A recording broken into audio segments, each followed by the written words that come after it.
مصطفیٰ نے سنبھال رکھا ہے۔ سبحان اللہ سبحان اللہ۔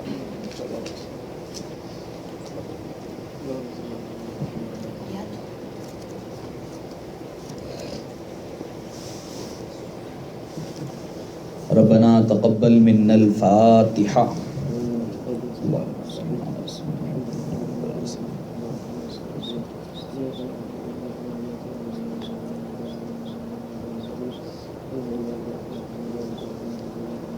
قل هو اللہ احد۔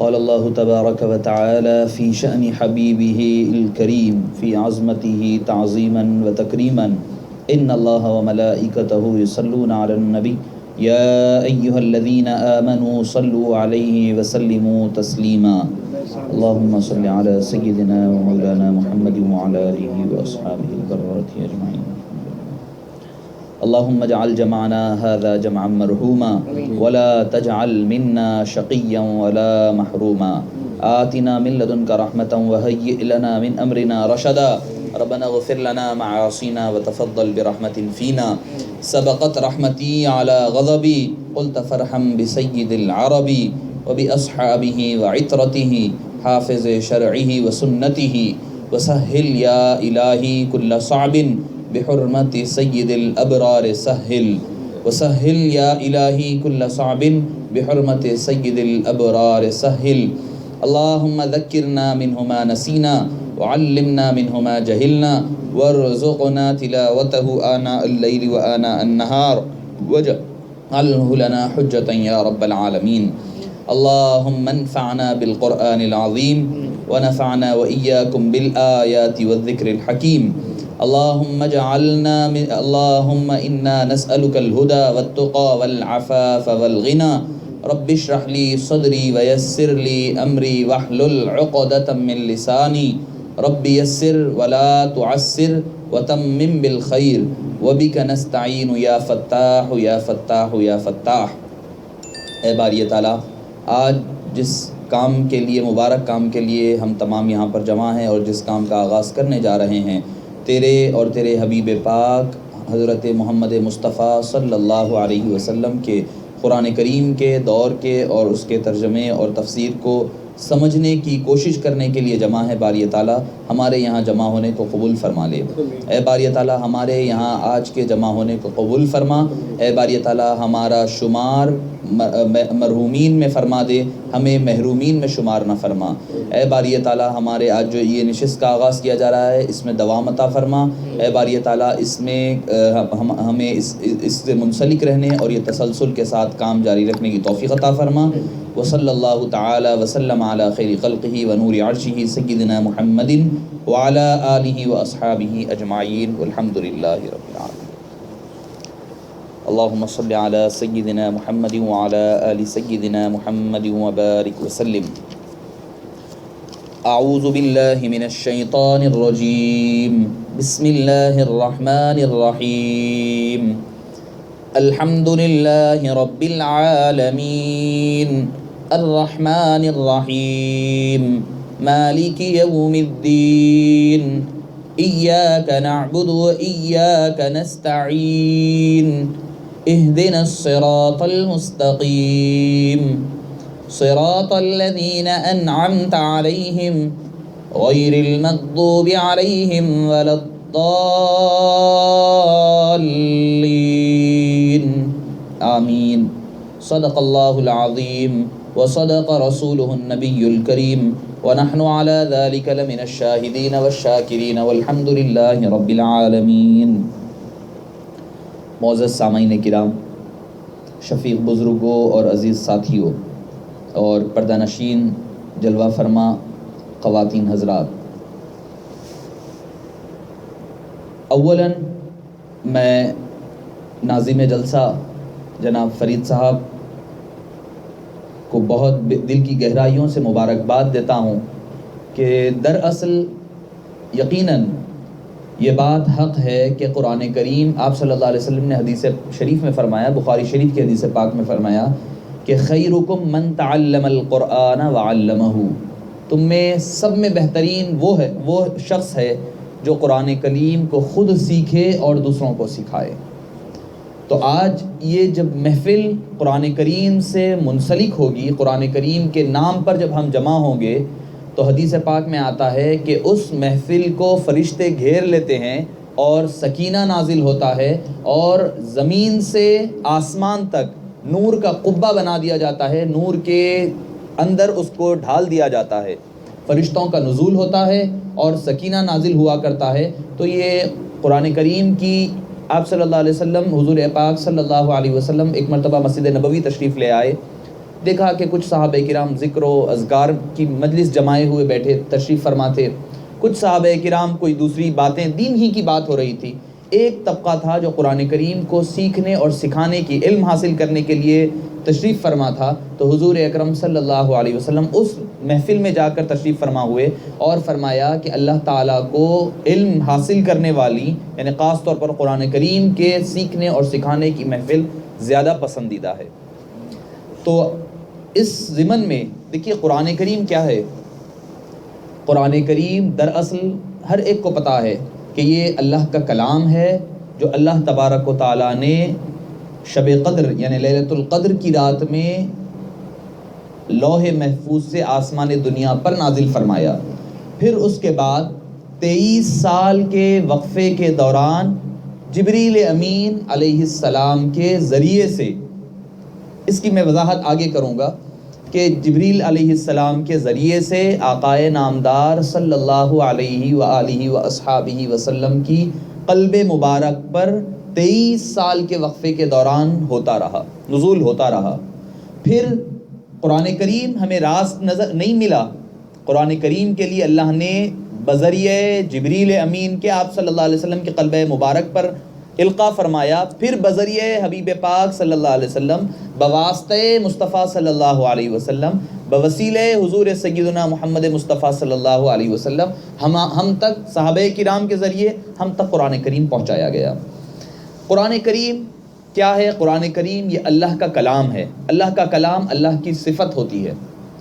تو جس طرح اہل سنت والجماعت کا عقیدہ ہے کہ اللہ کی ساری صفات اور اسما، نام اور اس کے صفات، نیمز اینڈ ایٹریبیوٹس جس کو ہم کہتے ہیں، وہ لا عین ولا غیر ہے، نہ تو وہ اس کی ذات کا حصہ ہے نہ تو وہ اس سے جدا ہے۔ تو قرآن کریم غیر مخلوق ہے، نان کریشن ہے۔ کیوں؟ کیونکہ یہ اللہ کا کلام ہے۔ اللہ سے منسلک جتنی چیزیں ہیں، اس کے اسماء ہے ساری غیر مخلوق ہے، اس کے صفات ہے سارے غیر مخلوق ہے، اس کے افعال ہے غیر مخلوق کہلاتے ہیں، اس کے اعمال ہے سارے غیر مخلوق میں شمار کیا جاتا ہے۔ تو قرآن کریم یہ اللہ تبارک و تعالیٰ کا کلام ہے، آخری کلام ہے جس کو اللہ تعالیٰ نے محفوظ فرمایا ہے قیامت تک کے لیے۔ اس کا ہر لفظ، ہر سکون، ہر چیز قیامت تک کے لیے محفوظ رہنے والی ہے۔ اس میں نہ کوئی تبدیلی ہوئی ہے، نہ ہی اس میں کوئی تبدیلی قیامت تک ہونے والی ہے۔ یہ از خود قرآن کریم کا معجزہ ہے۔ دیکھیے قرآن کریم سے پہلے جتنی کتابیں گزری ہے، جن تمام صحف میں، تمام پچھلی کتابوں میں، جس کو آج کل نیو ٹیسٹیمنٹ کہا جاتا ہے، وہ سب میں زیادہ والیوم کے اعتبار سے، ضخامت کے اعتبار سے، کوانٹٹی کے حروف کے اعتبار سے سب میں بڑی مانی جاتی ہے۔ قرآن کریم سے پہلے کی بات کہہ رہا ہوں۔ تو نیو ٹیسٹیمنٹ جو ہے وہ سب میں بڑی کتاب مانی جاتی ہے یہود اور نصارہ، بنو اسرائیل میں مکمل طور پر۔ مگر آپ دیکھیں گے بنو اسرائیل کی جو کتاب ہے، عیسائیوں کی نیو ٹیسٹیمنٹ، وہ قرآن کریم سے اگر آپ اس کی ضخامت کا موازنہ کریں، اگر آپ کمپیئر کریں، تو وہ 1/4 حصہ ہے، 1/4 حصہ ہے۔ صرف پاؤ قرآن کریم جتنا ہے، تو 30 پارے ہے، 30 پاروں کو اگر آپ ڈیوائڈ کر لیں 4 میں، تو 7.5 پاروں کے اتنا نیو ٹیسٹیمنٹ ہے۔ مگر قربان جائیے، اتنا چھوٹا حصہ رہنے کے باوجود نہ اس دور سے لے کر نہ آج کی تاریخ تک کوئی ایک آدمی کو نہ بنو اسرائیل نے بتا پایا ہے، یہود اور نصارہ نے، کہ اس نے اس پاؤ 7.5 پارے کے مقدار کا حصے کو کسی نے حفظ اور یاد کیا ہو، نہیں بتا سکتے۔ اس سے 4 گنا زیادہ قرآن کریم زیادہ ہے حروف میں، تعداد میں، اس کے باوجود کتنے نے حفاظ کرام نظر آتے ہیں. یہ بھی اللہ تبارک و تعالیٰ کا قرآن کریم کی حفاظت کا جو اللہ نے ذمہ لیا ہے، آقائے نامدار صلی اللہ علیہ وسلم کے صدقے و طفیل میں اللہ تعالیٰ نے قرآن کریم کو حفاظ کرام کے دلوں میں اور ان کے قلوب میں محفوظ کیا ہے. جس طرح دنیا کی کتابیں مٹتی ہے، ختم ہوتی ہے، اگر دنیا سے ساری قرآن کریم کی موجودہ یہ جو شکل کی کتاب ہے اٹھا لی بھی جائے تو مسلمان اتنے قابل اور الحمدللہ اللہ کے فضل سے اور آقائے نامدار صلی اللہ علیہ وسلم کے صدقے میں وہ دوبارہ پھر سے قرآن کریم کو ترتیب اور تدوین دے سکتے ہیں، کر سکتے ہیں، کیونکہ وہ قرآن کریم ان کے دلوں میں محفوظ ہے. تو یہ از خود قرآن کریم کا معجزہ ہے. قرآن کریم ایک معجزے کی شکل میں نازل کردہ کیا گیا تھا اس دور میں. اور قرآن کریم جو 23 سال میں نازل ہوا تو اس کی کچھ صورتیں ہیں مکی کہلاتی ہے، جو مکے سے مکی، کچھ مدنی کہلاتی ہے. مکی مدنی کیسے کہلاتی ہے؟ مکی یہ قرآن کریم کا میں تھوڑا سا انٹروڈکشن دے رہا ہوں کہ اس سے قبل کہ میں سورہ فاتحہ کے ترجمے اور اس کی تفسیر کی طرف آؤں، کہ چونکہ آج کی پہلی نشست ہے تو اس میں ہمیں پتہ چلے کہ قرآن کریم ہے کیا. ہمیں ایک مسلمان کے لیے قرآن اس کی زندگی کا ایک مرکز اور زندگی کا محور ہونی چاہیے. مگر معاف فرمانا ہمارے پاس قرآن کریم نہ تو تلاوت ہے، نہ عمل تو دور کی بات ہے، نہ تو تلاوت ہے، صحیح طور پہ تلاوت ہی نہیں آتی، پھر قرآن کریم سمجھتے ہی نہیں ہیں. یہ ایک المیہ ہے ہمارے اندر. ہمارے پاس اہل سنت والجماعت میں ایک المیہ ہے کہ قرآن کریم ہم پہلے بچوں کو صحیح پڑھنا ہی نہیں سکھاتے. اس میں ماں باپ کا بھی قصور ہے، بچوں کا بھی قصور ہے. آقائے نامدار صلی اللہ علیہ وسلم نے ایک حدیث پاک دارمی شریف کی حدیث پاک ہے فرمایا کہ ادبوا اولادکم علی 3 خصال، اپنی اولاد کو 3 چیزیں سکھاؤ. کیا ہے؟ ماں باپ کی ذمہ داری ہے. کہ ماں باپ کی کیا ذمہ داری ہے؟ آقا نامدار نے فرمایا کہ حب نبیکم، پہلی چیز اپنے نبی کی محبت سکھاؤ. ماں باپ کی پہلی ذمہ داری کیا ہے؟ دارمی کی حدیث شریف ہے، صحیح حدیث پاک ہے. ابن حبان نے اس کو بخاری کی شروط پر اس کو نقل فرمایا ہے. امام ابن حبان نے فرمایا ادبوا اولادکم علی 3 خصال، اولاد کو 3 چیزیں سکھاؤ. ہم آج کل سب سکھا رہے ہیں اولاد کو، مگر جو چیز سکھانے کی ہے وہی نہیں سکھا رہے ہیں. حب نبیکم، پہلا حضور اکرم صلی اللہ علیہ وسلم نے فرمایا اپنی نبی کی محبت سکھاؤ. پہلی جو معیار کسوٹی اولاد کی جو فاؤنڈیشن پڑھنی ہے. دیکھیے اولاد جب چھوٹی ہوتی ہے، جب ڈالی کوئی پودا اگتا ہے تو اس کی جو ڈالی آپ جدھر چاہو موڑو مڑ جاتی ہے. آپ دھاگا بن کے جس طرف آپ کو جھاڑ کو لے جانی ہے اس طرف آپ باندھ دو، وہ ڈالی اسی طرف چل پڑتی ہے.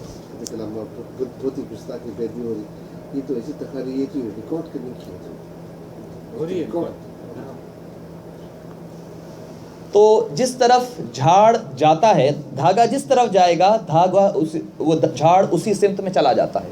جب جھاڑ کی ٹہنی مضبوط ہو جاتی ہے، اس کا پیڑ مضبوط ہو جاتا ہے، تناور درخت بن جاتا ہے، اس کے بعد آپ لاکھ کوشش کر لو اس میں کوئی تبدیلی نہیں ہوتی.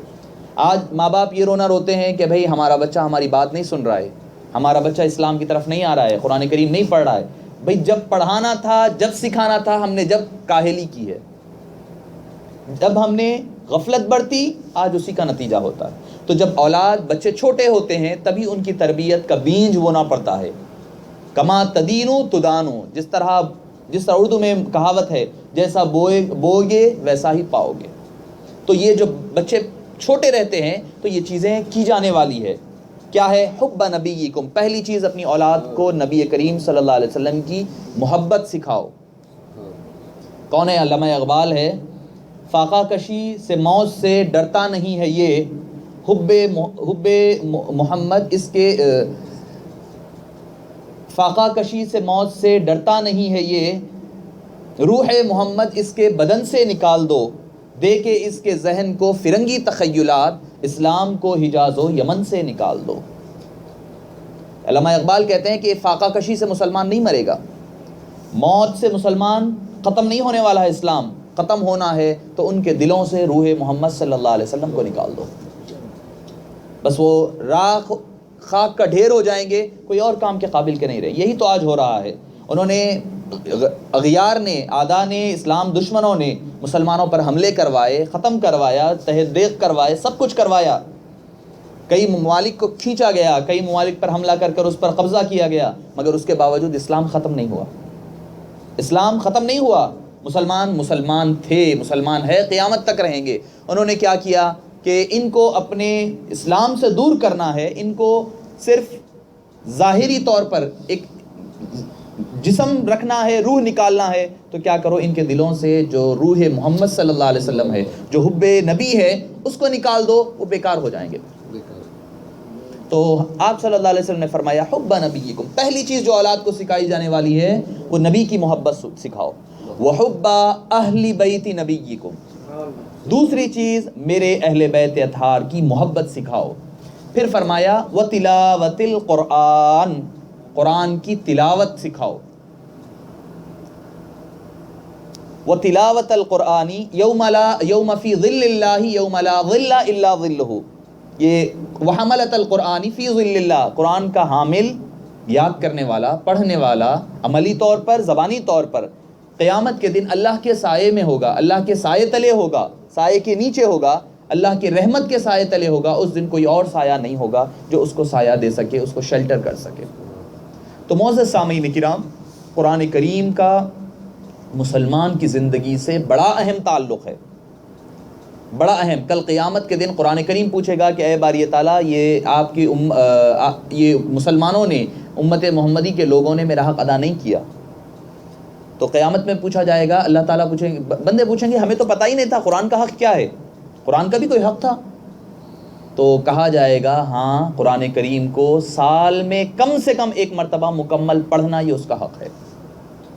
قرآن کریم کو مکمل، ہوتا یہ ہے کہ ہم قرآن کریم کا دور شروع کرتے ہیں، الف لام میم سے، رمضان آتا ہے، خاص طور پہ رمضان المبارک میں شروع ہوتا ہے، 20 22 10 15 20 پاروں تک جاتے ہیں، بس ختم ہو گیا، پھر قرآن رکھ گئے، پھر وہ زینت میں سج گئے، اب اس کے بعد کوئی ہاتھ ہی نہیں لگاتا کوئی، اس کے بعد پھر اب رمضان آئے گا، نکالتے ہیں، تو پھر جمعہ وغیرہ سورہ کہف پڑھی جاتی ہے، وہ تو تبرک کے طور پر، وہ تو ایک آپ صلی اللہ علیہ وسلم نے ایک ہمارے لیے ہدیہ عطا فرمایا، اس طور پر سورہ ملک کا پڑھنا، سورہ کہف کا پڑھنا، یاسین شریف کا پڑھنا، مزمل کا پڑھنا، یہ ساری چیزیں تو اوراد و وظائف ہے، مگر اس کے علاوہ مستقلاً قرآن کا دور ہونی چاہیے، الف لام میم سے شروع ہو تو والناس تک ختم ہونی چاہیے، یہ قرآن کا حق ہے۔ مکمل سال میں کم سے کم ایک مرتبہ قرآن کریم کو صحیح پڑھنا پہلا حق ہے قرآن کا، صحیح پڑھنا۔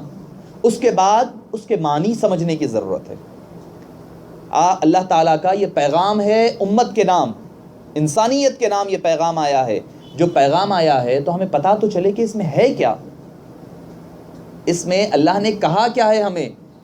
بھئی ہم کہتے ہیں ہاں امت محمدیہ ساری امتوں سے افضل ہے، مگر کیوں افضل ہے یہ قرآن کریم میں ملے گا، وہ تو پڑھو پہلے آپ، کیوں ہے؟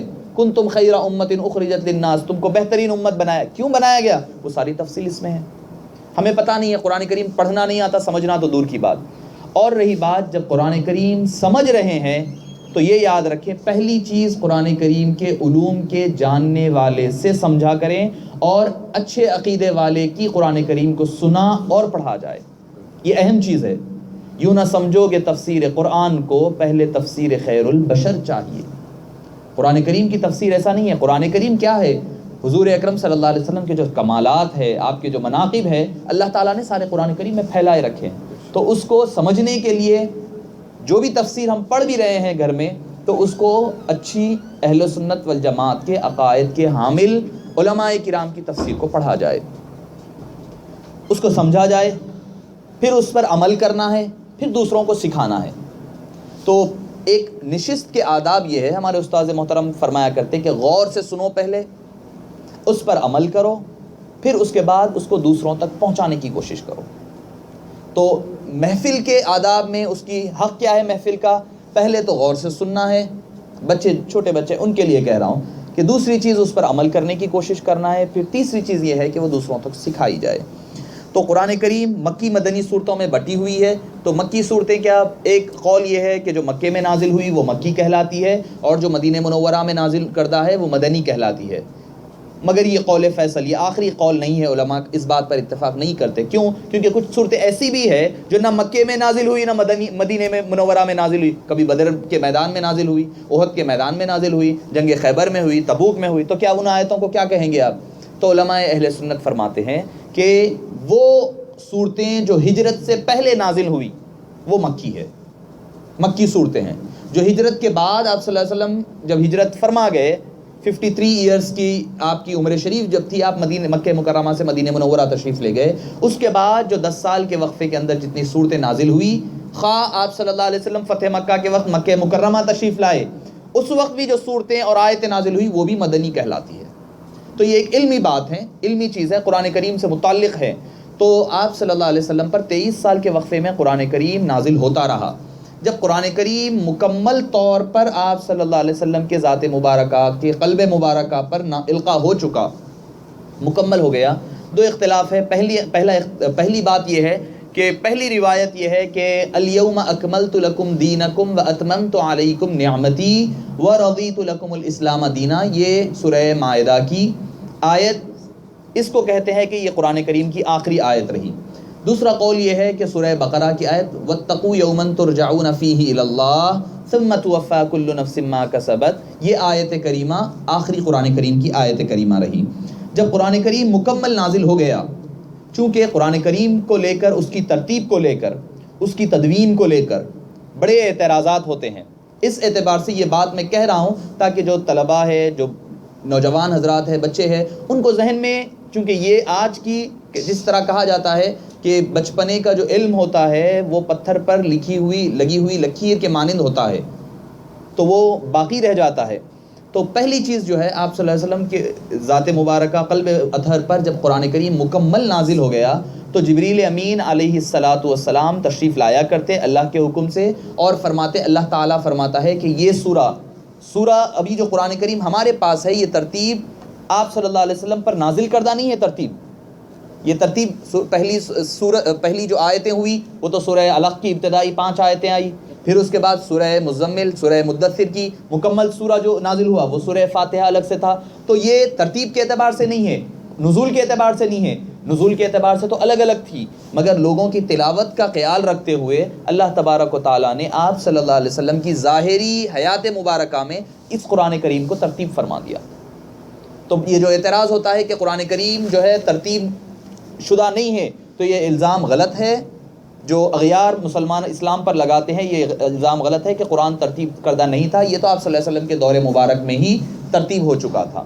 اب اس کے بعد آپ صلی اللہ علیہ وسلم نے صحابہ کرام کے دلوں میں یہ قرآن کریم محفوظ اور جمع تھا، وہ یاد کر چکے تھے. کچھ لوگوں نے کچھ ہڈیوں پر، کچھ اوراق پر، کچھ پتوں پر، کچھ چھالوں پر اس قرآن کریم کو لکھ لیا تھا، اکثریت نے یاد کر لیا تھا.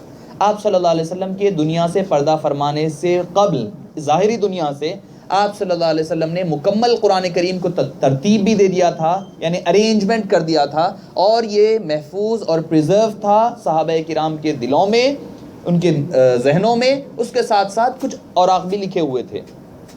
حضرت ابوبکر صدیق رضی اللہ عنہ کے دور خلافت میں 13 سن ہجری میں جب جنگ یمامہ ہوئی، جس میں مسیلمہ الکذاب، جو جھوٹے نبی ہونے کا جس نے دعویٰ کیا تھا، اس کے قتل اور مقاتلے کے لیے ایک لشکر کو بھیجا گیا تھا حضرت اکرمہ بن ابو جہل رضی اللہ عنہ و ارضاہ کی سرگردی میں. تو وہ گئے قافلے کے لیے اور جنگ مکمل نہ ہو سکی، تو پھر حضرت ابوبکر صدیق رضی اللہ عنہ نے حضرت خالد بن ولید رضی اللہ عنہ کو روانہ فرمایا، اور آپ کی نگرانی میں مسلمہ الکذاب کا خاتمہ کیا گیا. مگر اس جنگ میں 700 کے قریب حفاظ صحابہ کرام شہید ہو گئے. ایک روایت 70 کی بھی ہے، مگر اجلہ مفسرین کہتے ہیں کہ وہ 700 صحابہ کرام جن کے دلوں میں قرآن کریم کی اکثریت محفوظ تھی، وہ اس جنگ میں شہید ہو گئے. حضرت عمر فاروق کی سفارش پر حضرت ابوبکر صدیق پہلے تامل کیے، کہنے لگے کہ وہ کام میں کیسے کروں. دیکھیے یہاں پر ایک بات آتی ہے، ایک بات میں کہوں کہ حضرت ابوبکر صدیق رضی اللہ عنہ کا کہنا یہ تھا کہ میں وہ کام کیسے کروں جو آپ صلی اللہ علیہ وسلم نے اپنی حیات مبارکہ میں نہ کیا تھا. آپ نے اپنی حیات مبارکہ میں قرآن کریم کو ایک کتابی شکل میں نہیں دیا تھا، ترتیب ہو چکی تھی مگر کتاب کی شکل میں موجود نہ تھا قرآن کریم. تو میں وہ کام کیسے کروں جو آپ صلی اللہ علیہ وسلم نے اپنی حیات مبارکہ میں نہ کیا؟ جس طرح آج کوئی عمل کو لے کر کہا جاتا ہے کہ کیا یہ آپ صلی اللہ علیہ وسلم نے کیا تھا، یہ سنت ہے کیا حضور اکرم صلی اللہ علیہ وسلم، کیا آپ صلی اللہ علیہ وسلم نے ایسے کیا تھا؟ یہ جس طرح یہ سوال آتا ہے یہ اس کی نفی ہے۔ حضرت عمر فاروق رضی اللہ عنہ نے کہا کہ یقیناً یہ آپ صلی اللہ علیہ وسلم کے دور مبارک میں نہیں ہوا تھا، قرآن کریم ایک کتابی شکل میں نہیں تھا، مگر وقت کی ضرورت ہے، وقت کی ضرورت ہے۔ تو ہر وہ کام جو آپ صلی اللہ علیہ وسلم کے عہد مبارک میں نہ ہوا ہو اس کا کرنا بدعت نہیں قرار پاتا ہے، اور ہر بدعت سیئہ نہیں ہوتی ہے۔ میں اس بات کے ایک نقطے کی وضاحت کرتے آگے بڑھ رہا ہوں کہ ہر وہ کام جو اس دور میں نہ ہوا تھا اس دور میں نہ کرنا، یہ کوئی دلیل اور کسی بھی اعتبار سے اس کو دلیل نہیں مانا جاتا ہے۔ کئی اور کام ہے، جیسے کہ تراویح کا مسئلہ ہے، جماعت کا آپ نے آغاز فرمایا حضرت عمر فاروق نے، پھر فرمایا نعم البدعۃ ھذہ، یہ کیا ہی بہترین بدعت ہے، فرمایا حضرت عمر فاروق رضی اللہ عنہ کے الفاظ ہیں کہ نعم البدعۃ ھذہ، مصنف ابن شیبہ کی روایت ہے۔ تو اس طرح ہر وہ کام جو اس دور میں نہ ہوا اس کو رد نہیں کیا جا سکتا۔ جو محمود کام ہوتا ہے، جو مبارک ہوتا ہے، جو شریعت کے مخالف نہ جاتا ہو، ہر وہ کام جائز ہوتا ہے۔ تو حضرت ابو عمر فاروق کی سفارش پر رضی اللہ عنہ کی حضرت زید بن ثابت رضی اللہ عنہ کی ذمہ داری دی گئی کہ قرآن کریم کو ایک کتابی شکل میں جمع کیا جائے۔ کتابی شکل میں حضرت زید بن ثابت کی سرگردی رضی اللہ عنہ کی سرگردی میں مکمل کی گئی۔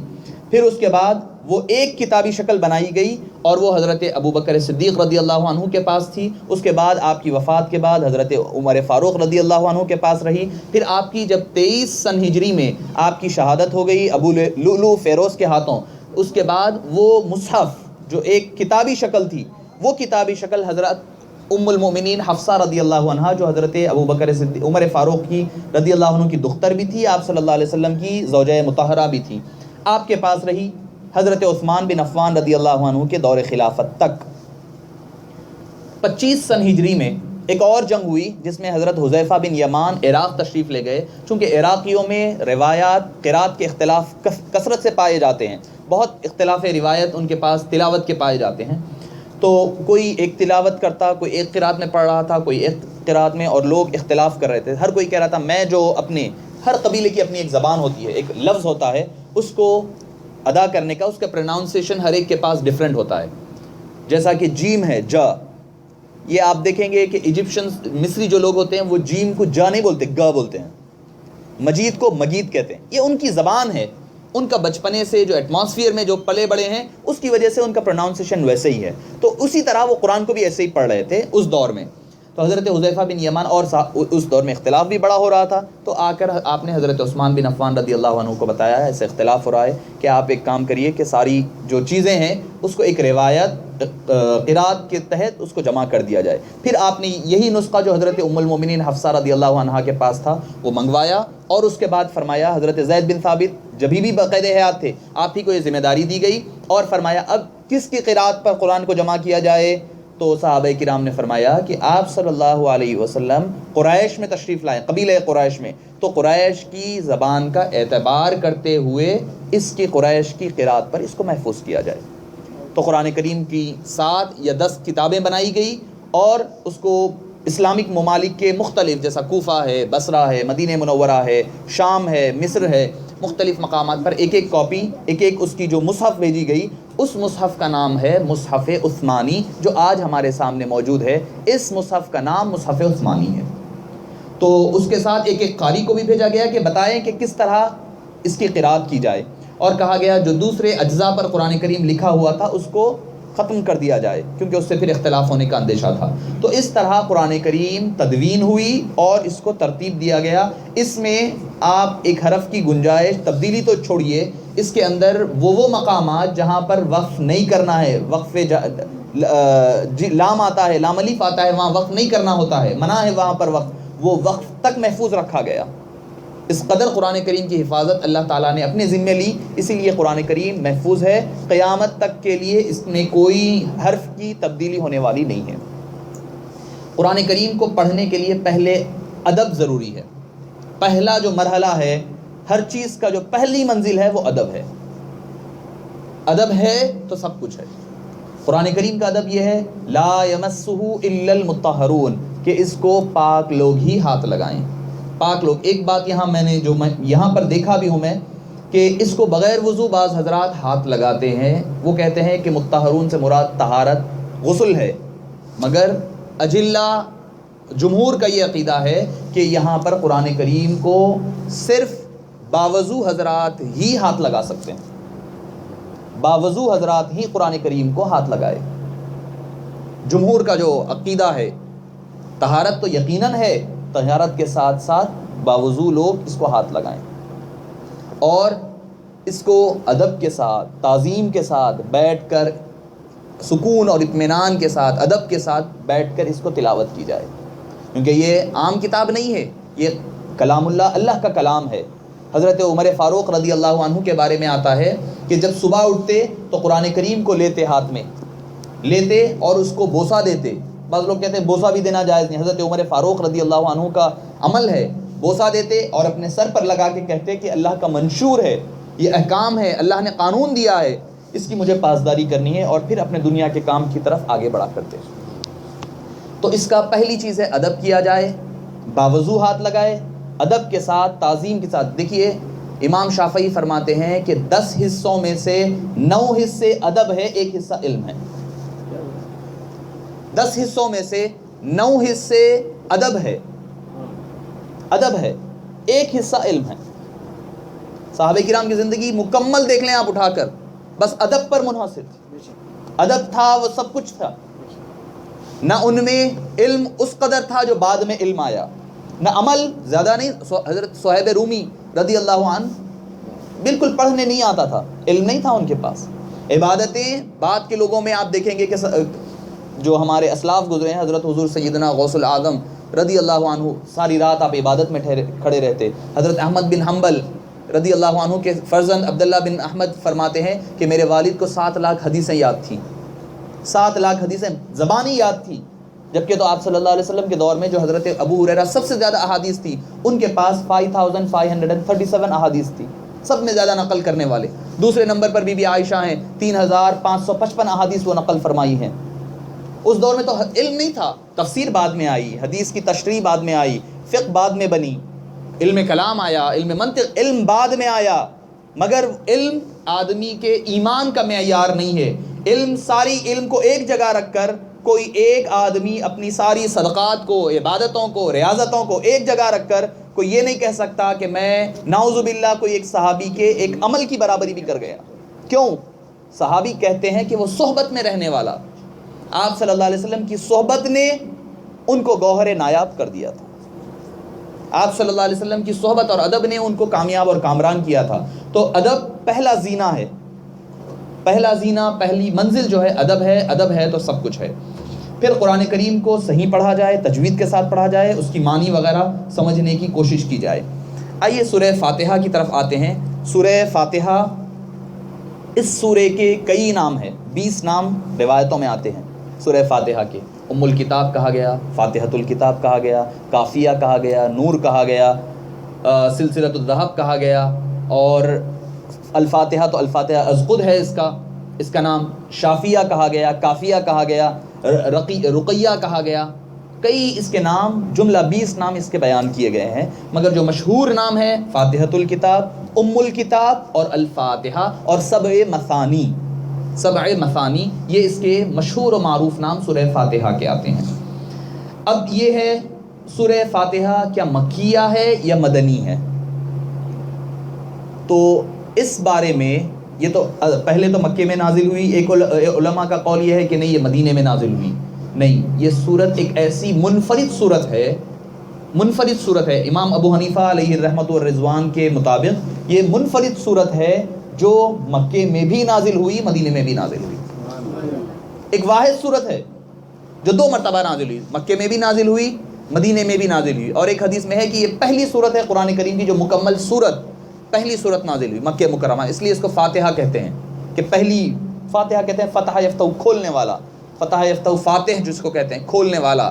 تو یہ سورت قرآن کریم کی ابتدا ہے، انڈیکس ہے، دیباچہ ہے، ام الکتاب ہے، ساری کتاب کا مصدر ہے، اصل ہے۔ ام کا مطلب کئی آتے ہیں. ام کا ایک مطلب اصل کا بھی آتا ہے, ام کا ایک مطلب جہل کا بھی آتا ہے. تو ایک لفظ اگر آپ کو ایک معنی پتہ چل جائے تو وہ لفظ سے ہر ایک شے پر معنی کرتے نہیں بیٹھنی جانی چاہیے, اس کی تہ میں جانی چاہیے. ام دراصل اصل کو کہتے ہیں. امی, جیسے اکثر لوگ جو اختلاف ہوتا ہے امی, الذین یتبعون الرسول النبی الامی, تو لوگ کہتے ہیں نعوذ باللہ یہاں پر جہالت سے نسبت کرتے ہیں. نہیں, ہر چیز ایک لکڑی سے ہر جگہ نہیں ہانکا جا سکتا. آپ کی ماں کو بھی تو ام کہتے ہیں. جا کر ماں کو کہیے اماں آپ جاہل ہیں, کیا کریں گی ماں دیکھ لینا. پھر اس کے بعد آپ ماں کو جا کر کہیں گے امی جان آپ جاہل ہے, آپ بولے گے آپ بولیں ارے بیٹے میں تو ڈاکٹر ہوں, نہیں امی آپ جاہل ہے. کیوں؟ کیونکہ لفظ ام جو ہے جاہل کے معنی آتی ہیں اس کے بھی. هو الذی بعث فی الامیین رسولا, اللہ سورہ جمعہ میں اللہ تعالیٰ فرماتا ہے اللہ وہ ہے جس نے حبیب کبریا صلی اللہ علیہ وسلم کو امیین میں, جاہلوں میں مبعوث فرمایا. تو جاہل کے معنی بھی آتے ہیں.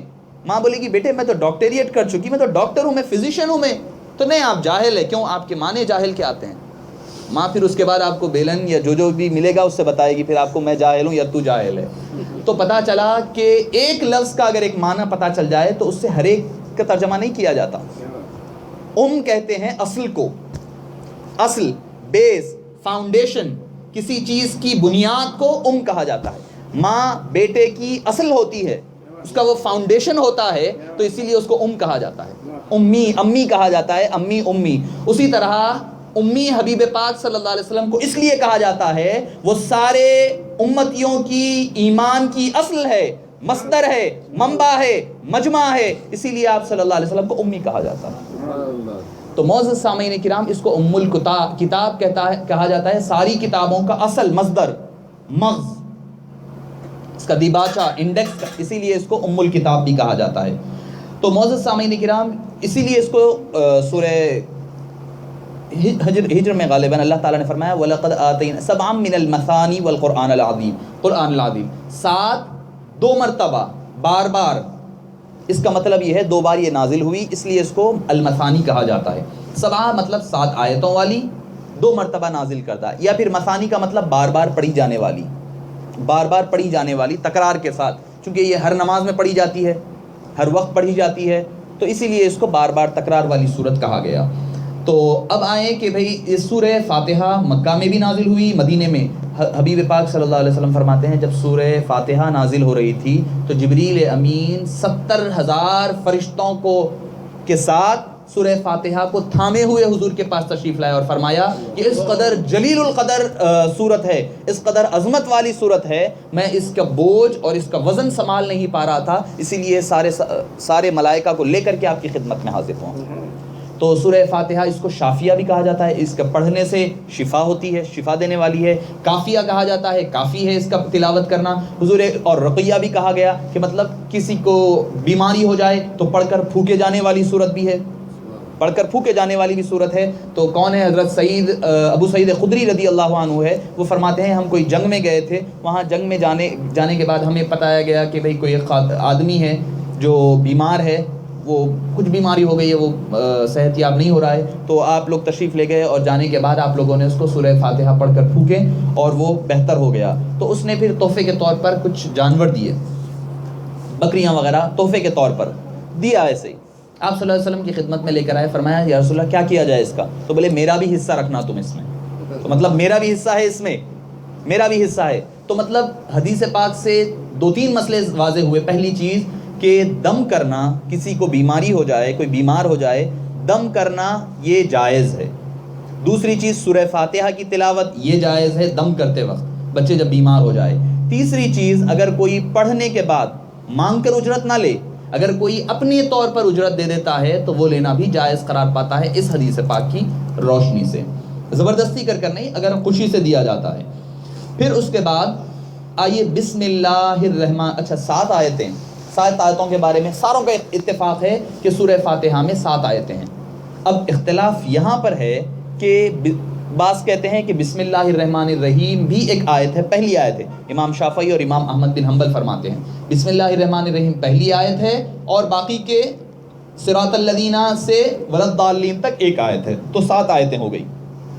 مگر امام ابو حنیفہ رضی اللہ عنہ فرماتے ہیں کہ بسم اللہ الرحمن الرحیم سورہ فاتحہ کا حصہ نہیں ہے، قرآن کریم کا حصہ کوئی بھی سورت سے پہلے نہیں پڑھی، کوئی بھی سورت کا حصہ نہیں ہے سوائے سورہ النمل کے، جب حضرت سلیمان علیہ السلام کا لیٹر لکھا جا رہا تھا انہ من سلیمان و انہ بسم اللہ الرحمن الرحیم، ایک ہی مرتبہ قرآن کریم میں پڑھا جائے گا زور سے نماز کی حالت میں۔ وہ فرماتے ہیں امام ابو حنیفہ رضی اللہ عنہ الحمدللہ پہلی آیت ہے، اور اہدنا الصراط المستقیم تک چھٹی آیت ہوئی، پانچویں آیت ہوئی، صراط الذین انعمت علیہم یہ چھٹی آیت ہے، غیر المغضوب علیہم ولا الضالین یہ ساتویں آیت ہے۔ مگر اختلاف کوئی لڑائی جھگڑے والا نہیں ہے، یہ اختلاف محمود اختلاف ہے، ساروں کا ماننا ہے 7 آیتیں ہیں۔ اب کوئی بسم اللہ کو ایک اس کا حصہ مان رہا ہے، کوئی بسم اللہ کو اس کا حصہ نہ مان رہے ہیں۔ تو بسم اللہ الرحمن الرحیم یہ 19 حروف ہے، تفسیر عزیزی میں لکھا ہے کہ 19 حروف ہیں، اور دوزخ کے 19 اصل جو فرشتے ہیں عذاب دینے والے، جن کو دوزخ کا عذاب دینے کے لیے جو ان کی نگرانی میں رکھا گیا، وہ 19 فرشتے ہیں۔ تفسیر عزیزی میں لکھا ہے بسم اللہ الرحمن الرحیم یہ ایک ایسا جاندار ٹکڑا ہے، قرآن کریم کی آیت کا ایک حصہ بھی کہہ سکتے ہیں، ایسی چیز ہے کہ اس کے ہر ایک حرف میں اللہ نے یہ طاقت رکھی ہے کہ وہ اس کو اس فرشتے کے دیے جانے والے عذاب سے نجات اور بری کر سکتا ہے۔ بسم اللہ الرحمن الرحیم، صرف بسم اللہ الرحمن الرحیم۔ ایک یہودی آئے اور عالم آ کر کہنے لگے ہمیں سارا قرآن نہیں تو نہیں، صرف یہ بسم اللہ الرحمن الرحیم اگر ہم پر نازل ہو جاتا تو ہمارے پاس تورات، انجیل اور زبور سے زیادہ متبرک ہوا کرتا، مگر ہمارے پاس کوئی اہمیت اور قدر نہیں ہے۔ مسئلہ یہ ہے کہ ہمارے پاس کہتے ہیں نا گھر کی مرغی دال برابر والا مسئلہ، کہ بھئی ہمارے پاس قدر نہیں ہے، ہمارے پاس کسی چیز کی، ہم ہر چیز کو ایزی لے لیتے ہیں، ہمیں قدر نہیں ہے۔ کوئی دوسرا کہے تو ہاں کیا اچھا کہا ہے اس نے، کیا اچھی بات ہے، دوسروں کی تائید ہوتی ہے، مگر اپنے پاس جو اللہ نے نعمت عطا کی ہے اس سے دور ہے۔ بسم اللہ الرحمن الرحیم اللہ کے نام سے جو نہایت رحم فرمانے والا، الرحیم بہت بہت مہربان اور رحیم ہے۔ دیکھیے چونکہ اس کے تو ایسے نکات ہے، قرآن کریم ایک ایسا سمندر ہے جس کی کوئی ابتدا ہے نہ انتہا ہے، اگر کہتے بیٹھے تو رات گزر جائے مگر یہ بات مکمل نہ ہو، مگر وقت کی تنگی بھی ہے، اس کا بھی خیال رکھنی ہے، چونکہ تناول محاضر بھی ہے، پھر محفل کا بھی اہتمام ہے۔ ایک بات یہ کہیں کہ بعض لوگ شروع کرتے ہیں بسم اللہ، شروع کرتا ہوں اللہ کے نام سے، بعض کہتے ہیں، مگر وہ بھی بات صحیح ہے، مگر حضور اکرم صلی اللہ علیہ وسلم کا اگر آپ اسوہ دیکھیں تو آپ قربان جائیے اللہ کے نام سے آپ صلی اللہ علیہ وسلم نے ابتدا فرمائی۔ حضرت موسیٰ علیہ السلام نے فرمایا ان معی ربی سیہدین، بے شک میرا رب میرے ساتھ ہے جو مجھے ضرور بضرور ہدایت عطا فرمایا۔ ان معی ربی میرے ساتھ، پہلے اپنا ذکر فرمایا ربی، پھر اس کے بعد فرمایا میرا رب، پہلے اپنا ذکر فرمایا موسیٰ علیہ السلام نے، پھر فرمایا میرا رب کا ذکر بعد میں موقر کیا۔ یقیناً انبیاء کرام کی اعمال بھی سنت کا درجہ رکھتے ہیں، مگر آپ صلی اللہ علیہ وسلم نے یہی بات جب فرمائی، جب غار ثور میں حضرت ابو بکر صدیق رضی اللہ عنہ کے ساتھ تھے تو فرمایا لا تحزن، اے ابو بکر رضی اللہ عنہ گھبرانے کی ضرورت نہیں ہے، ان اللہ، بات وہی ہے، وہاں انہوں نے بھی کہا تھا اللہ ہمارے ساتھ ہے، میرا رب میرے ساتھ ہے، ان معی ربی سیہدین، میرے ساتھ میرا رب ہے، وہاں بات وہی تھی۔ یہاں پر آپ صلی اللہ علیہ وسلم نے فرمایا ان اللہ معنا، اللہ ہمارے ساتھ ہے، بات دونوں کی ایک ہی ہے، مگر موسیٰ علیہ السلام نے اپنا ذکر پہلے فرمایا، رب کا ذکر بعد میں فرمایا۔ حضور اکرم صلی اللہ علیہ وسلم کا اسوہ تو سارے انبیاء کے اسوے سے افضل، آپ نے فرمایا پہلے اللہ کا ذکر فرمایا۔ امت کا بھی یہ کام ہے کہ صحیح امتی کا، ہم تو غلام ہیں آقا کے، تو پہلے جب بھی ذکر کرے اپنے کام سے، عمل سے پہلے اللہ کے ذکر کو پہلے پیش کرے، تو شروع اللہ کے نام سے کی بجائے اللہ کے نام سے شروع کرتا ہوں کہے۔ اور ایک روایت عبداللہ بن عباس رضی اللہ عنہ سے ہے، وہ فرماتے ہیں کہ اسم اللہ ہوا اسم محمد صلی اللہ علیہ وسلم، اسم اللہ یہ اللہ کا نام، اللہ کے حبیب صلی اللہ علیہ وسلم کے ناموں میں کا ایک نام ہے۔ اسم اللہ لفظ اسم اللہ اللہ کے حبیب صلی اللہ علیہ وسلم کے اسماء ناموں میں کا ایک نام ہے۔ تو اللہ تعالیٰ قرآن کریم کی ابتدا فرما رہا ہے کہ حبیب پاک کے ذکر سے شروع کرو۔ اچھا با بھی لایا، پھر با، بھائی با سے من کے معنی میں، فرم کے معنی میں آتا ہے، سے اللہ کے نام سے، با کے معنی سے ہوتے ہیں، حرف جار ہوتا ہے۔ من بھی کہہ سکتے تھے، من اسم اللہ، اللہ کے نام سے، وہ بھی من کے معنی بھی دیتا. مگر قربان جائیے تفسیر مظہری میں لکھا ہے کہ جب اللہ تعالیٰ نے دنیا کو پیدا فرمانے سے پہلے جمع فرمایا سب کو، ساری مخلوق کو، کائنات کو، سب کو میثاق میں فرما کر کہا وَإِذْ أَخَذَ رَبُّكَ مِن بَنِي آدَمَ مِن ظُهُورِهِمْ، جب جمع کر کے پوچھا کہ بھئی میں تم سے رب ہونے کا وعدہ لیتا ہوں، تم سب مجھے اپنا رب مانتے ہو؟ أَلَسْتُ بِرَبِّكُمْ، تم مجھے اپنا رب مانتے ہو کہ میں تمہارا رب نہیں ہوں؟ تو اب پہلی محفل ہے، پہلا جلسہ ہے جس میں سارے شریک ہوئے، کسی کو پتہ نہیں کہ کیا بولا جائے. ساری قومیں، ساری امتیں اپنے اپنے نبیوں کی طرف دیکھ رہے ہیں، ہر امت اپنے نبی کی طرف دیکھ رہی ہے کہ وہ کیا جواب دیں گے، اور ہر نبی مصطفیٰ کائنات کی طرف دیکھ رہے ہیں کہ یہ کیا فرماتے ہیں. ہر امتی اپنے نبی کی طرف دیکھ رہا ہے اور ہر نبی حضور اکرم صلی اللہ علیہ وسلم کی طرف دیکھ رہے ہیں کہ آپ کیا فرماتے ہیں. آپ نے پہلا لفظ فرمایا بلا، بلا کیوں نہیں. تو پہلا لفظ جو اللہ کی ذات کو چھوڑ کر مخلوق کی طرف سے پہلا لفظ جو دنیا میں بولا گیا وہ حرف تھا با لام.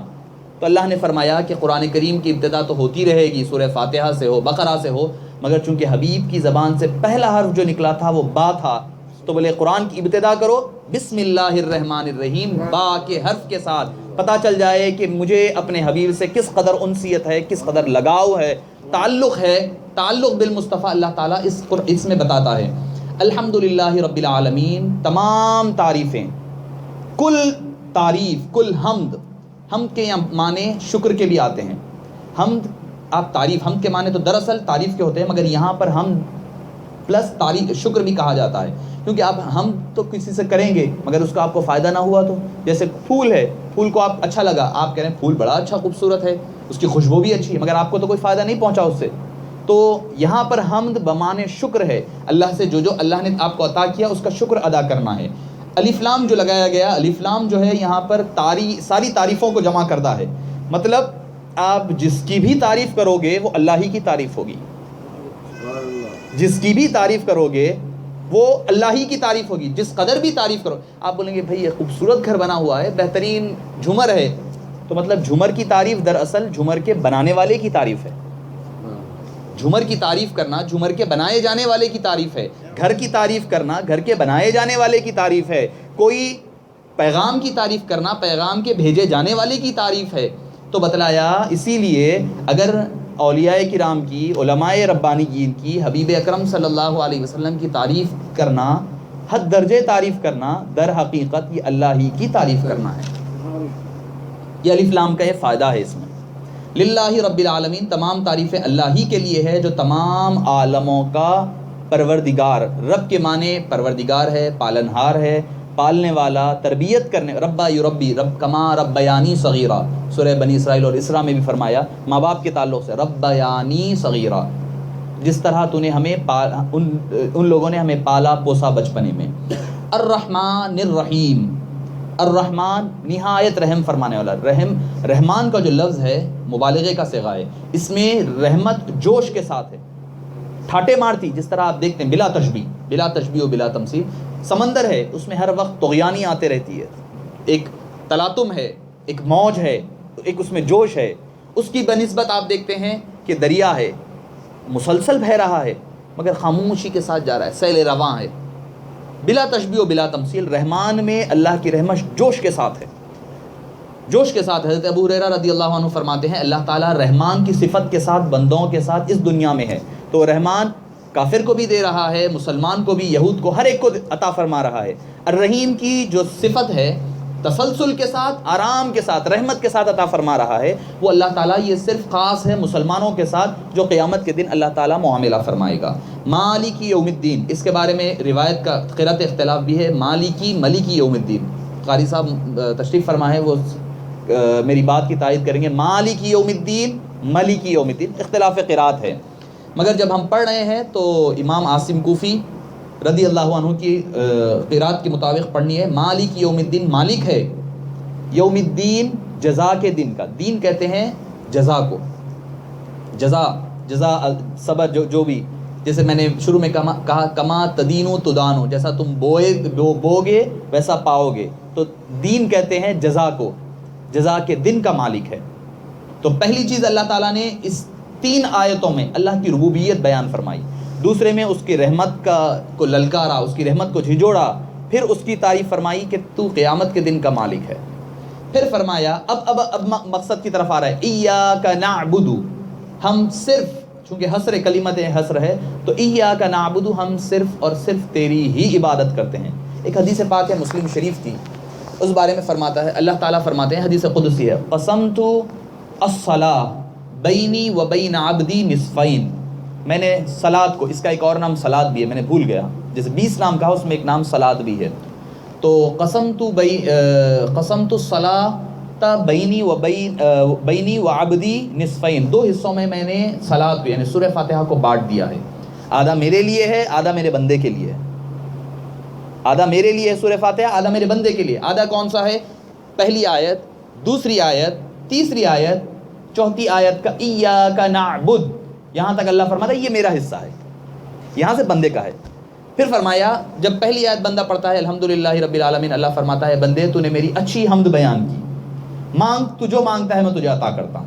پھر جب الرحمن الرحیم کہتا ہے تو اللہ تعالیٰ فرماتا ہے تو نے میری تعریف کی، ثنا کی، تو جو مانگتا ہے میں تیری بات قبول کروں گا۔ پھر مالک یوم الدین جب پڑھتا ہے تو کہتا ہے کہ تو نے میری بزرگی، بڑائی بیان کی۔ پھر فرماتا ہے ایاک نعبد، اس نے میری طرف ساری چیزوں کو منسوب کر دیا، اب آگے کی جو چیز ہے بندہ جب مجھ سے مانگتا ہے وہ میں نے بندے کے لیے رکھ دی ہے، وہ بندہ جو مانگے گا میں اس کو عطا کر دوں گا۔ وَإِيَّاكَ نَسْتَعِينُ، اور تجھی سے استعانت طلب کرتے ہیں۔ استعانت عربی زبان کا قاعدہ ہے، عربی زبان کا ایک عام قاعدہ ہے، حروف جتنے بڑھتے جاتے ہیں معنی بڑھتے جاتے ہیں۔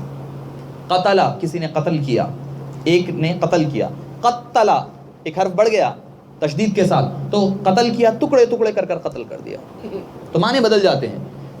آنا یعونو کہ مدد کرنا، استعانہ مدد طلب کرنا۔ تو اللہ تعالیٰ یہ عقیدہ بتا رہا ہے کہ استعانت عبادت کے ذریعے سے بھی طلب کی جا سکتی ہے۔ استعانت مدد طلب کرنا، کسی بھی چیز سے مدد مانگنا اب اللہ کے دربار میں، یہ تو عبادت جو ہے یہ اللہ کی ذات نہیں ہے، نہ اللہ کی صفات میں سے ہے، عبادت یہ بندے کا عمل ہے، یہ بندے کا عمل ہے، اس کے ذریعے سے بھی استعانت طلب کی جا سکتی ہے۔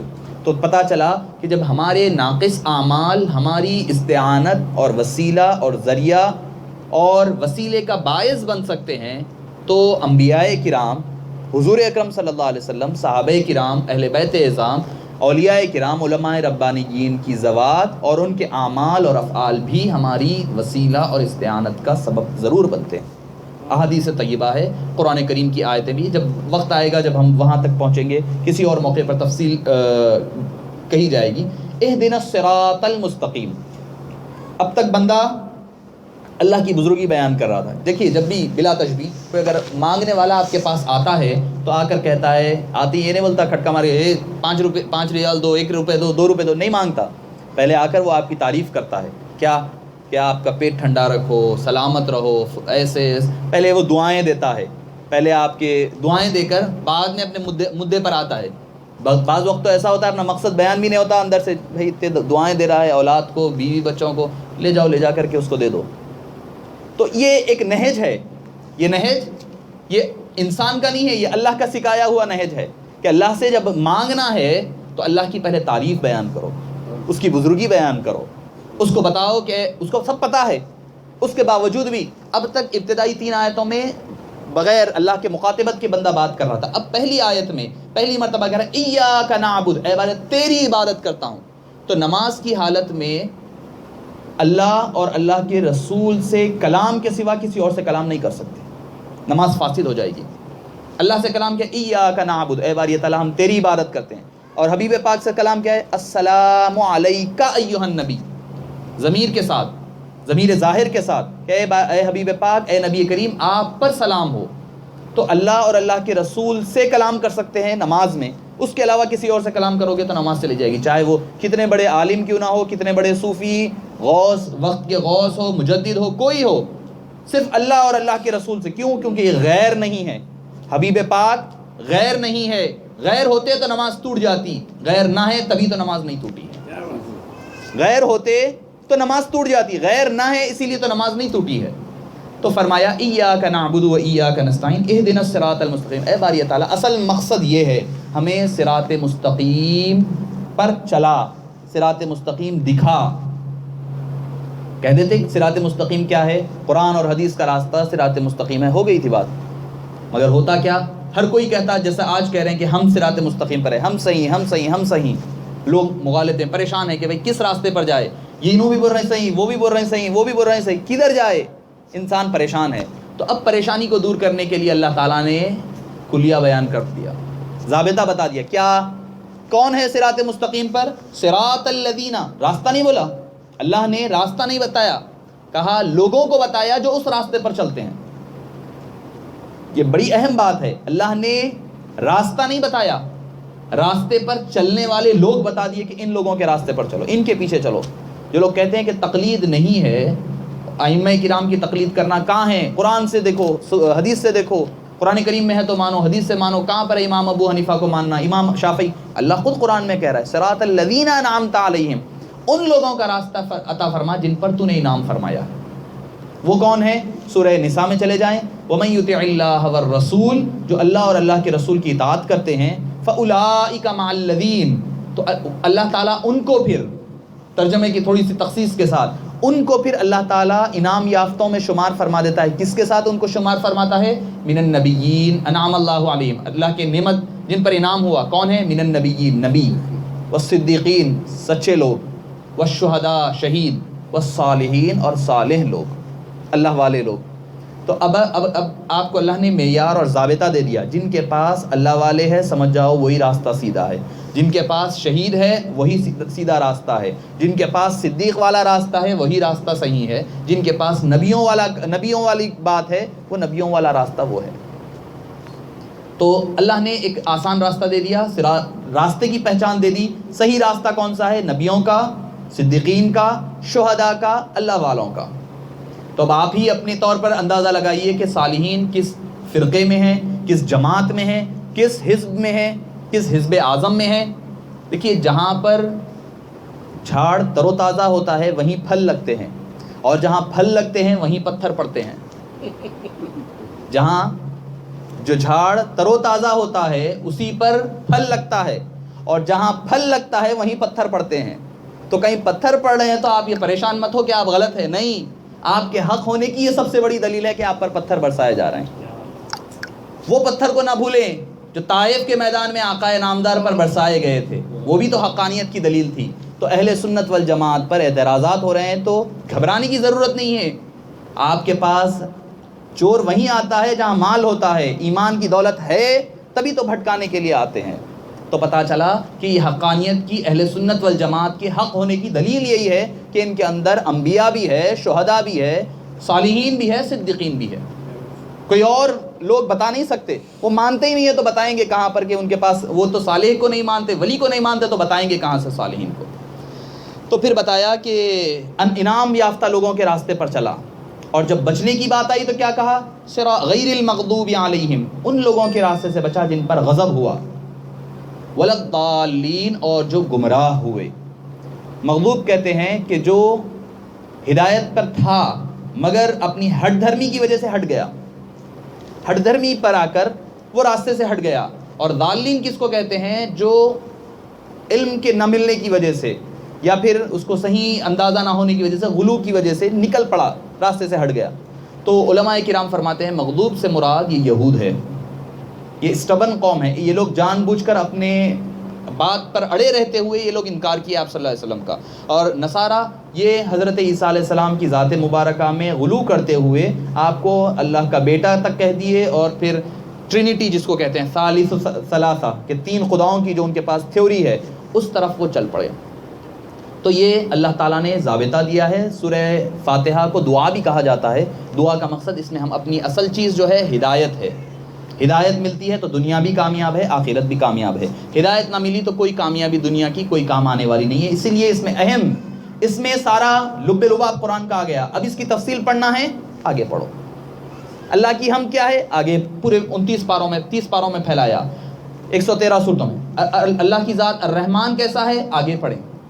مالک کیسے ہے قیامت کے دن کا، اس کی تفصیل آگے آئے گی. بس ایک انڈیکس میں کیا ہوتا ہے کہ ٹاپکس دے دی جاتی، یہ ٹاپک ہے بھائی، اس کا ڈسکرپشن وہاں ملے گا، ڈیٹیل وہاں ملے گی. تو یہ انڈیکس ہے، یہ دیباچہ ہے، یہ فہرست ہے، تمہید رکھ دی گئی. اب اس کی تفصیل آگے آئے گی. تو فرمایا ایک سنت جو ہے، قرآن کا حصہ نہیں ہے وہ، مگر جب سورہ فاتحہ مکمل کریں تو پھر آمین کہا جائے. آمین کہنا، یہ حدیث پاک میں آتا ہے، آپ صلی اللہ علیہ وسلم نے فرمایا جب بندہ آمین کہتا ہے تو فرشتے بھی آمین کہتے ہیں. اس کی آمین ان کی آمین سے جب ملتی ہے تو مل جاتی ہے تو بندے کی بخشش ہو جاتی ہے. تو بعض حضرات، ائمہ کرام کا اختلاف ہے، میں کسی دوسرے کے اختلاف کی بات نہیں، ائمہ اربعہ چاروں حق پر ہیں، ان کا اختلاف، وہ کہتے ہیں کہ زور سے کہنا ہے آمین بالجہر، کیونکہ ہماری آمین وہاں تک آمین سے ملے. امام ابو حنیفہ، قربان جائیے آپ کے اسوے پر، آپ کی فقہ پر، فرماتے ہیں کیا آپ نے فرشتوں کی آمین سنی ہے؟ آپ فرشتوں کی آمین سنے ہیں کیا؟ تو نہیں سنے ہم فرشتوں کی آمین. تو ان کی آمین جب آپ کے کانوں تک نہ پہنچی، ٹھیک ہے، تصور کرنا ہے، تو اسی طرح آپ کی آمین آہستہ بولنے سے ان کے کانوں تک پہنچ جائے گی. یہ تعلق ذات، یہ یہاں پر ہمارے پاس جسم کا اور ظاہر کرنے کی ضرورت نہیں ہے، بندے کے دل سے دل کا تعلق ہوتا ہے. یہ دل کی دنیا ہے. اسلام جو ہے مکمل طور پر ایمان دل سے رکھا گیا. ان فی جسدی بنی آدم لمضغۃ، کہ انسان بنی آدم کے جسم میں ایک لوتھڑا ہے، وہی القلب، اور اس کا نام دل ہے. وَإِذَا صَلُحَ الْقَلْبُ صَلُحَ الْجَسَدُ كُلُّهُ، جب وہ صحیح ہوتا ہے سارا جسم اچھا ہو جاتا ہے. جب وہ بگڑ جاتا ہے، وَإِذَا فَسَدَتْ فَسَدَ الْجَسَدُ كُلُّهُ، جب وہ بگڑ جاتا ہے سارا جسم بگڑ جاتا ہے. آج سائنس بھی کہتی ہے اگر آپ کا ہارٹ بیٹ صحیح ہے، بلڈ پریشر صحیح ہے، سب صحیح ہے. آپ کا بلڈ پریشر اچھا ہے، آپ کا بی پی نہیں ہے، ہائی بی پی نہیں ہے، آپ کو ساری جسم صحیح ہے، آپ کا کولیسٹرول صحیح ہے، وہ صحیح ہے، سب صحیح ہے. اگر وہ بگڑ گیا تو سب بگڑ گیا. اب رہی بات سورہ فاتحہ کی، آخری بات کہہ کر اپنی گفتگو ختم کر دوں. سورہ فاتحہ کا قرآن نماز کی حالت میں پڑھنا ایک مسئلہ ہے جو شاید غالباً اکثر جو درپیش آتا ہے کہ سورہ فاتحہ کا نماز میں پڑھنا، یقیناً یہ شواف حنابلہ امام احمد بن حنبل کے پاس فرض ہے ہر رکعت میں پڑھنا، ہر آدمی کے لیے. وہ کہتے ہیں لا صلاۃ الا بفاتحۃ الکتاب، کہ بغیر سورہ فاتحہ کے نماز ہی نہیں ہے. حدیث پاک ہے یقیناً. تو سورہ فاتحہ وہ کہتے ہیں سورہ فاتحہ لازم ہے، سورہ فاتحہ چھوٹ گئی تو نماز گئی. امام ابو حنیفہ فرماتے ہیں حضور اکرم صلی اللہ علیہ وسلم نے، اللہ نے قرآن میں فرمایا، یہ تو حدیث ہے، حدیث سے بڑھ کر جو فوقیت رکھنے والی چیز ہے وہ قرآن ہے. اللہ تعالیٰ نے فرمایا فَقْرَؤُوا مَا تَيَسَّرَ مِنَ الْقُرْآنِ، قرآن میں سے جو کچھ یاد ہو وہ پڑھ لیا کرو، وہ کافی ہے. تو امام ابو حنیفہ فرماتے ہیں کہ لفظ قرات کافی ہے. اگر آپ نماز کے لیے ٹھہرے اللہ اکبر کہہ کر، سورہ فاتحہ کہہ کر ضم سورہ پڑھنے سے پہلے رکوع میں چلے گئے تو آپ کا ضم سورہ چھوٹ گیا، تو ضم سورہ چھوٹنا واجب ہے پڑھنا، ضم سورہ اور سورہ فاتحہ دونوں میں سے دونوں کا پڑھنا واجب ہے، دونوں میں سے کسی ایک کا پڑھنا فرض ہے. امام ابو حنیفہ کے پاس لفظ قرات فرض ہے. تو اگر دونوں میں سے کوئی ایک چیز چھٹ جائے تو سجدے سہو کر لیں تو آپ کی نماز مکمل ہو گئی. وہ سارے لوگ صحیح ہیں. امام ابو حنیفہ فرماتے ہیں کہ اگر امام کے پیچھے اگر آپ تنہا پڑھ رہے ہیں تو 4 رکعت والی کوئی فرض نماز پڑھ رہے ہیں تو چاروں میں سورہ فاتحہ پڑھیں گے، پہلی 2 میں سورہ فاتحہ کے ساتھ ضم سورہ پڑھیں گے اور بعد کی 2 میں صرف سورہ فاتحہ پڑھیں گے فرض رکعت میں. اگر نفل سنت پڑھ رہے ہیں اگر آپ 4 رکعت یا 3 رکعت تو تینوں میں چاروں میں سورہ فاتحہ بھی پڑھیں گے، ضم سورہ بھی پڑھیں گے. ضم سورہ مطلب قرآن کی کوئی اور سورت، کوئی اور حصہ قرآن کا. اب رہی بات امام کے پیچھے پڑھنا، یہاں پر اختلاف ہے امام کے پیچھے پڑھنے پر کیا کریں. امام کے پیچھے امام ابو حنیفہ فرماتے ہیں رضی اللہ عنہ وارضاہ کہ چاہے آپ سری نماز خاموشی والی نماز میں ہو جیسے ظہر اور عصر ہے، یا جہری نماز ہے مغرب فجر عشاء کی پہلی 2 رکعتیں، ساری نمازوں میں آپ خاموش رہیں گے، ساری نمازوں میں بس آپ رکعت بن کر خاموش رہیں گے، کافی ہے آپ کے لیے. امام ابو شافعی فرماتے ہیں نہیں آپ کو پڑھنا ہے قرآن سورہ فاتحہ. امام وقفہ دیتے ہیں شوافع کے پاس، امام کی سورہ فاتحہ کے بعد وقفہ دیتے ہیں ضم سورہ کے درمیان سورہ فاتحہ پڑھنے کے لیے. امام مالک فرماتے ہیں، امام احمد بن حنبل کا بھی یہی عقیدہ ہے جو امام شافعی کا ہے. امام مالک ہی فرماتے ہیں کہ جس میں امام زور سے پڑھتے ہیں تلاوت سورہ فاتحہ ضم سورہ، اس میں آپ نہ پڑھیں، مگر جب امام خاموش ہوتے ہیں تب پڑھا جائے. امام مالک کا کہنا ہے. مگر ایک ہی بات کہہ کر اپنی گفتگو ختم کر دوں، یقیناً چاروں برابر ہیں، چاروں حق ہیں، چاروں کے پاس سورہ فاتحہ ہوتی ہے، چونکہ حضور اکرم صلی اللہ علیہ وسلم نے فرمایا امام کی قرات مقتدی کی قرات ہوتی ہے، اسی لیے احناف کے پاس نہیں ہے۔ اگر مثال کے طور پر ابھی آپ یہاں بھی سعودی میں بھی دیکھتے ہیں جو حنابل امام احمد بن حنبل کو ماننے والے ہیں، امام مالکی کو بھی ماننے والے، امام شافعی کو بھی، آپ رکعت کب تک مل سکتے ہیں؟ آپ رکعت بچے کو پوچھیں گے تو پتہ چل، وہ کہے گا آپ جب تک امام صاحب رکوع سے نہیں اٹھ گئے آپ رکعت میں مل سکتے ہیں۔ اگر آپ جا کر اللہ اکبر کہہ کر رکوع میں مل گئے امام کے ساتھ تو مطلب آپ کو وہ رکعت مل گئی۔ یہ بات حق ہے نا، ہر ایک کے پاس ہے۔ آپ یہاں بھی دیکھتے ہیں، ہر جگہ دیکھتے ہیں، یہ ہر چاروں ائمہ کے پاس حق ہے کہ بھئی آپ رکعت میں جا کر مل لو، رکوع میں سے اٹھنے سے پہلے آپ کو وہ رکعت مل گئی۔ اب اگر شافعی مسلک کے ماننے والے صاحب جا کر رکوع میں ملے، ان کو تو رکعت تو مل گئی، سورہ فاتحہ کہاں گئی؟ سورہ فاتحہ تو نہیں پڑھے نا، سورہ فاتحہ تو نہیں پڑھے، پھر رکعت مکمل کیسے ہو گئی؟ امام ابو حنیفہ یہ فرماتے ہیں، وہ کہتے ہیں جب آپ رکوع سے اٹھنے تک امام سے مل سکتے نہیں، اختلاف میں تنقید کے طور پر نہیں، مگر امام ابو حنیفہ رضی اللہ عنہ کی حقانیت بتانے کے لیے کہہ رہا ہوں، ورنہ چاروں امام حق ہیں، ہمارا ایمان ہے چاروں امام حق پر ہیں، کسی کی بھی اتباع اقتداء کرنا کافی ہے، مگر چار کو چھوڑ کر پانچویں کے پاس نہیں جانا، یہ اہم چیز ہے۔ تو رکوع میں آپ جب ملے تو آپ کو نماز رکعت مل گئی، تو رکعت ملی تو آپ سورہ فاتحہ کیا رکوع میں پڑھے؟ آپ نہیں پڑھے سورہ فاتحہ، تو پھر رکعت کیسا مل گئی؟ تو پتہ چلا کہ سورہ فاتحہ جو ہے یہ فرض نہیں ہے، یہ واجب ہے، اس کا پڑھنا چاہیے، امام کے پیچھے ہو تو نہ پڑھا جائے۔ اللہ تعالیٰ سے، اللہ پاک سے دعا ہے کہ باری تعالیٰ آج کی ہمارے اس جمع ہونے کو تو قبول فرما، اے باری تعالیٰ جو کچھ کہا اور سنا گیا اس کو قبول فرما، کہنے والے کو اور سننے والے کو کہنے سے زیادہ سننے سے زیادہ عمل کرنے کی توفیق عطا فرما۔ اے باری تعالیٰ اس محفل کی برکت سے باری تعالیٰ ہمارے فرید صاحب کے مکان میں خیر و برکت نازل فرما۔ اے باری تعالیٰ جتنے بیمار ہیں انہیں شفائے عاجلہ اور کاملہ عطا فرما، جتنے پریشان حال ہیں ان کی پریشانیوں کو دور فرما۔ اے باری تعالیٰ جتنے مہلک بیماریوں میں مبتلا ہے انہیں اس پریشانیوں سے آزاد فرما، ہمارے گھروں میں خیر و برکت نازل فرما، ہماری اولاد کو نیک اور صالح بنا اور امام متقیوں کا امام بنا۔ اے باری تعالیٰ جتنی لڑکیاں ناقد قضا ہے ان کے جوڑوں کے انتظامات فرما دے، جتنے قرض کے بوجھ تلے دبے ہوئے ہیں ان کے قرض سے انہیں آزاد اور نجات عطا فرما۔ اے باری تعالیٰ ہمیں قرآن کریم کے علوم سمجھنے اور اس پر عمل کرنے کی توفیق عطا فرما۔ وصلی اللہ تعالی وسلم علی خیر خلقہ سیدنا محمد وعلی آلہ واصحابہ اجمعین والحمد للہ۔